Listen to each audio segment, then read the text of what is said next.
अस्सलाम वालेकुम दोस्तों, कैपिटल इनसाइट के एक नए प्रोग्राम के साथ राना उस्मान मुजफ्फर हाजिर है। आज की हम इस प्रोग्राम में बात करेंगे मुल्क की हालिया सूरत हाल की। और जैसे कि 8 सितंबर का तहरीक इंसाफ का जलसा वो जो है करीब आ रहा है, और इसी हवाले से हुकूमत में जो हुकूमती हलके हैं उनमें भी हलचल बढ़ गई है।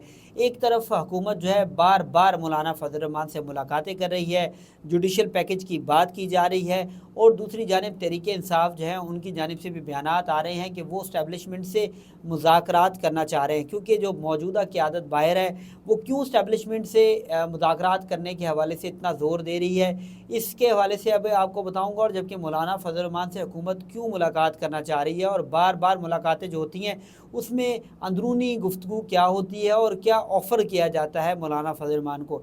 जैसा कि आपने हालिया दिनों में देखा कि मौलाना फजल रहमान के पास आसिफ अली जरदारी साहब जो कि सदर मुमलिकत हैं वो ख़ुद चल के गए, वज़ीर दाखिला मोहसिन नकवी भी उनके साथ थे, और मौलाना फजल रहमान से तकरीबन 1 घंटे से ज़ायद मुहित जो है वो एक मुलाकात हुई। मौलाना फजल रहमान को बहुत सी ऑफ़र्स की गई।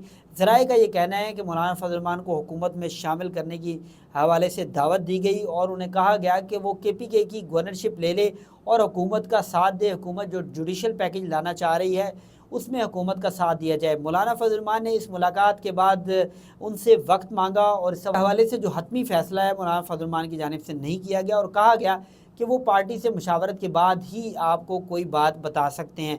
इसके बाद अभी मुशावरत नहीं हुई थी, तो शहबाज शरीफ जो है वो मौलाना फजल रहमान के घर पहुँचे और मौलाना फजल रहमान से उन्होंने कहा कि वो हुकूमत में शामिल हो जाएं। हम आपको कहते हैं, मौलाना फजल रहमान को बहुत सी ऑफ़र्स दी गई, और ज़राए का ये कहना है कि मौलाना फजल रहमान को ये भी कहा गया कि अगर वो हुकूमत में शामिल होंगे तो उनको 2 वज़ारतें जो हैं वो भी दी जा सकती हैं।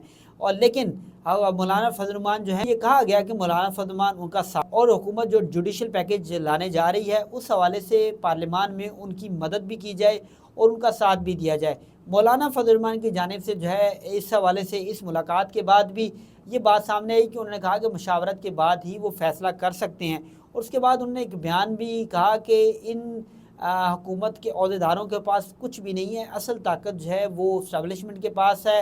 इस्टेब्लिशमेंट जो है हमारे मुतालबात पूरे करे तो उसके बाद ही हम किसी अगले नतीजे में पहुँच सकते हैं। लेकिन मौलाना फजल रहमान की जानिब से तहरीक इंसाफ के साथ चलने के हवाले से जो वाज़िया पैगाम जो है वो भी नहीं दिया गया, क्योंकि तहरीक इंसाफ चाहती है कि मौलाना फजल रहमान उनके साथ स्ट्रीट पावर में भी आए। और जैसे कि तहरीक इंसाफ एहतजाज करने जा रही है और एक बड़ा जलसा जो है वो इस्लामाबाद में करने जा रही है, उनको NOC भी दिया गया है, लेकिन क्या NOC उनका कैंसिल कर दिया जाएगा? क्योंकि बारहा हमने देखा, तकरीबन 3 दफ़ा देखा कि जैसे ही तहरीक इंसाफ जलसा करने जाती है, उनकी तारीख करीब आती है तो NOC को कैंसिल कर दिया जाता है। मुख्तलिफ वजूहात इस्लामाबाद ज़िला इंतज़ामिया की जानिब से बताई जाती है और NOC को कैंसिल कर दिया जाता है। और तहरीक इंसाफ बारहा इस NOC की कैंसलेशन के हवाले से इस्लामाबाद हाई कोर्ट से भी उन्होंने इल्तिजा की, पटिशन दायर की, लेकिन अब क्या सूरत हाल होने जा रही है? क्या ये भी NOC कैंसिल हो जाएगी और 8 सितंबर को जलसा फिर नहीं होगा? ये सूरत हाल कुछ परेशान कुन है। लेकिन इस दफ़ा इमरान खान की जानिब से ये कहा गया है कि इस दफ़ा जलसा मनसूख जो है वो नहीं होगा, जबकि जो बाहर मौजूद क़यादत है उनका भी कहना है कि इस दफ़ा भरपूर जलसा किया जाएगा और इसको मनसूख नहीं किया जाएगा। तो इसी हवाले से हुकूमत परेशान भी है। हुकूमत ने पूरे इस्लामाबाद को जो है कंटेनर सिटी बना दिया है, चारों तरफ कंटेनर पड़े हैं, तमाम बड़ी अहम शाहराहें हैं जिसमें फैज़ाबाद है, इसके अलावा कश्मीर हाईवे है, इसके अलावा रेड जोन है, ब्लू एरिया है, जना एवेन्यू है, दीगर एवेन्यू जहाँ जहाँ से हुकूमत को ख़तरा है कि वो लोग जो एहतजाज करने वाले हैं या तहरीक इंसाफ के हों, जैसे कि यूटिलिटी स्टोर के मुलाजमीन भी एहतजाज कर रहे थे, तो इस हवाले से अब सिक्योरिटी हिसार बनाया जा रहा है और मुख्तलिफ सिक्योरिटी जो मीटिंग्स हैं वो भी हो रही हैं कि कैसे अगर तहरीक इंसाफ के कारकुनान जो हैं वो पहुँचते हैं तो उनको कैसे रोका जाए। तो अब सूरत हाल गंभीर से गंभीर होती जा रही है।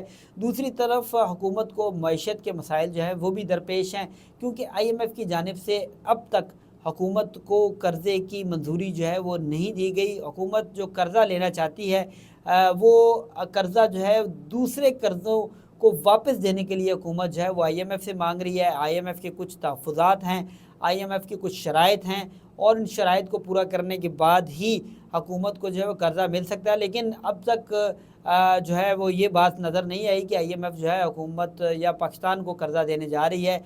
लेकिन अब सूरत हाल, अगर कर्ज़ा नहीं मिलता तो गमगीन से गमगीन सूरत हाल हो जाएगी। एक तरफ बिजली के जो बिल हैं वो आवाम को परेशान कर रहे हैं, दूसरी तरफ अब सर्दियाँ आ रही हैं और गैस के बिल जो हैं, क्योंकि गैस की कीमतों में भी बहुत ज़्यादा इजाफा किया गया है, गैस के भी बहुत बिल आएंगे। तो हुकूमत जाए तो कहाँ जाए? हुकूमत जो है अपने सर्वाइवल की जंग लड़ रही है, लेकिन एक तरफ हुकूमत की तरफ बोझ जो है वो बढ़ता जा रहा है। जैसे कि इस्टेब्लिशमेंट के कंधों पर बैठ के जो है वो हुकूमत जब तक की, लेकिन अब इस्टेब्लिशमेंट कब तक इनका वज़न उठा सकती है ये भी देखना होगा। लेकिन दूसरी तरफ अब तहरीक इंसाफ की जानिब से, क्योंकि महमूद अचकज़ई की जानिब से आज भी पार्लियामान में ये कहा गया है कि वो इस्टेब्लिशमेंट से बात करना चाहते हैं, इस्टेब्लिशमेंट की मेहरबानी है कि मुल्क का ख्याल करे और जो है आइन के मुताबिक चले। तो इसी हवाले से आगे सूरत हाल होने क्या जा रही है, क्योंकि बहुत से प्रॉब्लम्स हैं हुकूमत के सामने हैं और इन चैलेंजेस को हुकूमत कैसे निपटती है, क्योंकि ज़ोर जमाई या ताकत के ज़ोर से किसी भी चैलेंज को जो है वो निपटा नहीं जा सकता। एक तरफ बलूचिस्तान की सिक्योरिटी सूरत हाल ख़राब है, इस्टेब्लिशमेंट वहाँ पे मसरूफ़ है, एक तरफ KPK में जो है सूरत हाल कुछ ख़राब है, अफ़गान बॉर्डर पे ख़राब है। तो इसी हवाले से जो इस्टेब्लिशमेंट है वो उन चैलेंजेस को निपट रही है। और अब सियासी चैलेंजेस में अगर इस्टेब्लिशमेंट मज़ीद मदाखलत करती है तो इस वजह से बहुत सी मुश्किलात का सामना भी करना पड़ सकता है। तो हुकूमत कोशिश कर रही है, अब आगे क्या होने जा रहा है, लेकिन ये बात वाज़ह नज़र आती है कि अब हुकूमत के हाथ पाँव जो है फूल चुके हैं और तहरीक इंसाफ जो है अब कॉन्फिडेंस में आ रही है और लगता है कि तहरीक इंसाफ अच्छा जलसा कर पाएगी। और हुकूमत की जानिब से अगर ताकत का इस्तेमाल किया गया तो कुछ भी हो सकता है, क्योंकि इस वक्त जो सूरत हाल है सिर्फ खुदा न खास्ता एक चिंगारी की ज़रूरत है और बहुत ही हालात ख़राब हो सकते हैं। तो आज के प्रोग्राम में राना उस्मान को दीजिएगा इजाज़त, अगले प्रोग्राम में फिर आपको नई अपडेट के साथ हाजिर होंगे। अल्लाह हाफ़िज़।